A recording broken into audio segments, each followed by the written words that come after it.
ये video Bible के मुताबिक लंबी उम्र पाने वाले इंसानों पर है। आज इस वीडियो में 7 ऐसे लोगों के बारे में बताया जाएगा जिन्होंने बाइबल के मुताबिक ज्यादा लंबी उम्र पाई। नंबर 7, अनूश। सैत का बेटा अनूश 905 साल तक जिंदा रहा। बाइबल में लिखा है, और अनूश की कुल उम्र 905 बरस की हुई तब वो मरा। नंबर 6, किनान। किनान ने 910 साल जिए। लिखा है, और किनान की कुल उम्र 910 बरस की हुई तब वो मरा। नंबर 5, सेत। आदम के बेटे सेत ने 912 साल तक जिंदगी पाई। नंबर 4, आदम। मुकद्दस आदम 930 साल तक जिए। बाइबल के मुताबिक वो बाग अदन से निकाले जाने के बाद भी एक लंबी जिंदगी गुजारते रहे। नंबर 3, नूह।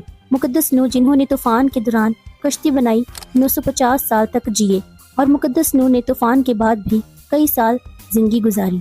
नंबर 2, यार्द। यार्द हनूक का बाप था। यार्द ने 962 साल जिंदगी गुजारी। नंबर 1, मतूसिला। बाइबल के मुताबिक मतूसिला सबसे लंबी उम्र पाने वाले इंसान थे। इन्होंने 969 साल की उम्र पाई। बाइबल में लिखा है, और मतूसिला की कुल उम्र 969 बरस की हुई तब वो मरा। ये हनूक के बेटे और नूह के दादा थे।